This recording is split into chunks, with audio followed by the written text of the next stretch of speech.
বন্ধুরা, এখন বাজে সকাল 9:30 আর আমি আমার হাজব্যান্ডের জন্যে এখন বানাচ্ছি ব্রেকফাস্ট। তবে এই জানলাটা দিয়ে অতিরিক্ত রোদ আসছে, রোদের কারণে না কীরকম যেন বেশি রোদ হয়ে গেছে, তার কারণে কীরকম আবছা আবছা লাগছে। তো চলুন, এখানে বানাবো সেমাইয়ের উপমা, সেমাইয়ের নোনতা সেমাই বলতে পারেন, সেমাইয়ের উপমাও অনেকে বলে, অনেকে আবার ঝাল সেমাই বলে।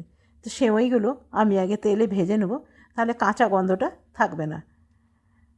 তো খুব বেশি লাল লাল করে ভাজার দরকার নেই, অল্প একটু ভেজে নিলেই হয়ে যাবে।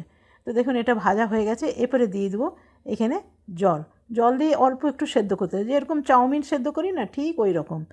এর মধ্যেই দিয়ে দেবো কিছুগুলো মটরশুঁটি, তাহলে একসাথেই সেদ্ধ হয়ে যাবে। তো মটরশুঁটিগুলো তাহলে আর আলাদা করে সেদ্ধ করতে হবে না। তো আমি একটু দেখে নিই এগুলো সেদ্ধ হয়েছে কি না। তো দেখলাম সেদ্ধ হয়ে গেছে। এরপরে এটাকে আমি নামিয়ে ঠান্ডা জলে খুব ভালো করে ধুয়ে নেব, যেন এর ভেতরে স্টার্চটা একদম চলে যায়। তবে আমি এখানে পছন্দ মতন সবজি নিয়েছি, গাজর নিয়েছি, বাঁধাকপি নিয়েছি, আর নিয়েছি বিনস। এই যে বললাম আপনাকে, চাউমিন যেরকম করে ঠিক ওই রকম করতে হবে। তবে আমি এখানে কাঁচা লঙ্কা দেবো না, কেন কাঁচা লঙ্কা আমার হাজব্যান্ড এত পছন্দ করে না।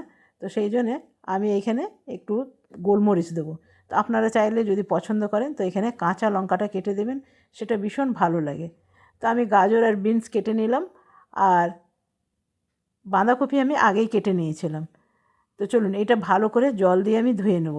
আর এদিকে আমি একটা প্যান বসিয়ে দিয়েছি, প্যানে খুব সামান্য তেল দিলাম। তেলটা গরম হয়ে এসছে, এরপরে আমি সবজিগুলো দিয়ে দেবো, যেন অল্প একটু ভাজা ভাজা হয়ে যায়।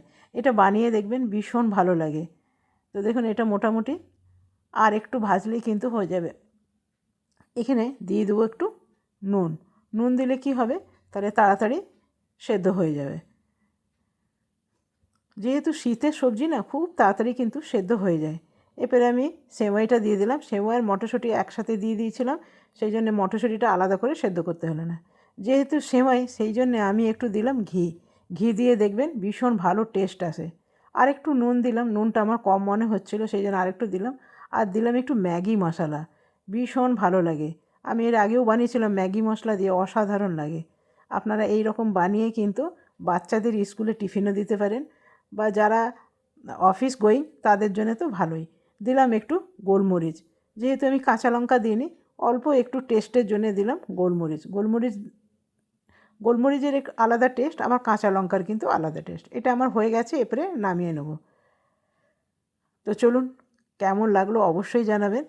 আর আপনারাও কিন্তু এভাবে বানিয়ে নিতে পারবেন।